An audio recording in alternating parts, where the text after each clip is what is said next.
Corporate कवि के नाम से जानते हैं कभी तो अलग अलग टॉपिक्स पे लिखता रहता हूँ, लेकिन जो प्रॉपर योनर है वो निकलता है सिर्फ रियल लाइफ से। और रियल लाइफ पे लिखता हूँ छोटी छोटी हास्य रस की कविता है, और थोड़ा बहुत मोटिवेशनल भी लिख लेता हूँ। और थोड़ा सक्सेस हुआ है तो आपको एक छोटा सा नजराना पेश करता हूँ। पसंद आए तो ताली मार देना, नहीं आए थोड़ा तो कर देना है, शायद अगली बार फिर से मौका मिल जाए आने का। तो क्या होगा, जो छोटा छोटी चीजें होती हैं जिंदगी में, और अब मेरी शादी को 15 साल हो गए, लगता नहीं ना? वाइफ को देखो तो पता चलेगा 15 साल कैसे चले। तो 15 साल की शादी में बहुत सारी चीजें हम सीखते हैं। तो ये छोटे छोटे पल, छोटी छोटी खुशियां कैसे जुड़ जुड़ के एक बड़ी बात बनती है, तो उसके लिए छोटी सी कविता है। शीर्षक नहीं बताऊंगा, टाइटल नहीं बताऊंगा, आप लोग गेस करेंगे, ठीक है? तो शुरू कर। रविवार की दोपहर में, मई की भयंकर कहर में, एक रविवार की दोपहर में मई की गर्मी की भयंकर कहर में पसीने से लथपथ पड़े थे। हमने देखा हमारे पड़ोसी अपने घर के बाहर खड़े थे। हमारे पड़ोसी हमारे घर के बाहर खड़े थे। हमारा थोड़ा दिमाग बनाया, मन में पता नहीं क्या क्या ख्याल आया, मन में थोड़ा ख्याल आया, पता नहीं क्या क्या ख्याल आया। सूरज सर पे चढ़ा, ये बंदा धूप में क्या खड़ा है। हमें हुआ पड़ोसी का एहसास, हम जा पहुंचे उसके पास। हमें हुआ अपने पड़ोसी धर्म का एहसास, हम पहुंचे उसके पास। कहा, गर्मी के थपेड़े क्यों झेल रहे हो? इस गर्मी में खड़े होके क्या खेल खेल रहे हो? इस गर्मी में क्या खेल खेल रहे हो? लेकिन जैसे ही हम उसके नजदीक पहुंचे, मामला ही कुछ दूजा था। आंख पे था उनके बट्टा और मुंह थोड़ा सा सूजा था। हमें पास आता देख हो गए वो भाव विभोर। मैं तो समझ गया कि मामला है कुछ और। हमने कहा हमसे ना छुपाओ, जो भी समस्या है जरा खुल के बताओ। इतनी सी बात देखकर उन्होंने तो अपने सारे धागे खोल दिए। बड़ बड़ करके सारी बातें हमें मुंह से बोल दी।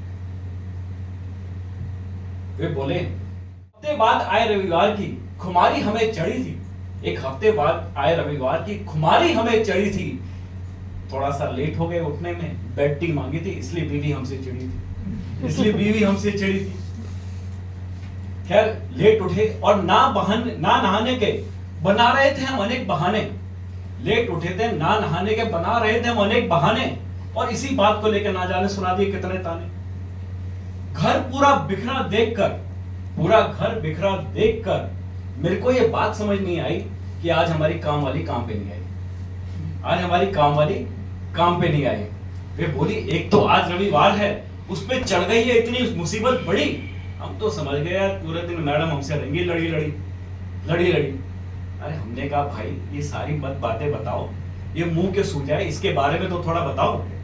तो बोले, देखो इसकी भी एक बहुत बड़ी व्यथा है, इसमें भी एक बहुत बड़ी कथा है। तो कुछ उस तरह से उन्होंने बताया। वे बोले कि नाश्ते के इंतजार में मस्ती में घुसे हुए थे हम इंस्टाग्राम की स्टोरी और रील्स के बुखार में। न जाने हमारे घर के सारे नक्षत्र कैसे बिगड़ गए। पोचा जरा गीला था और हम उस पे चढ़ गए। तो बीवी ने आओ देखा ना ताओ अपना शस्त्र छोड़ दिया। उठाई पोचे की बाल्टी और मुंह हमारा तोड़ दिया। तो बोले और बोली चिल्लाकर, अभी पोछा गीला है, घर से निकल जाओ, और जब तक पूरा सूख ना जाए अपनी शक्ल मत दिखाओ। तो इस तरह से वो बाहर खड़े थे। फिर वो हमसे बोले, भाई हमने तो ये खेल खेला है और हमने पाई ये सजा है, और तुम क्या कर रहे हो जो तुम आगे यहाँ खड़े हो? तुम यहाँ ऐसे क्यों खड़े हो? तो हमने बोला, भाई हमने भी ये दर्द झेला है। माथा हमारा भी थोड़ा नीला है। काम वाली आज हमारी भी नहीं आई, पोछा हमारा भी अभी गीला है। तो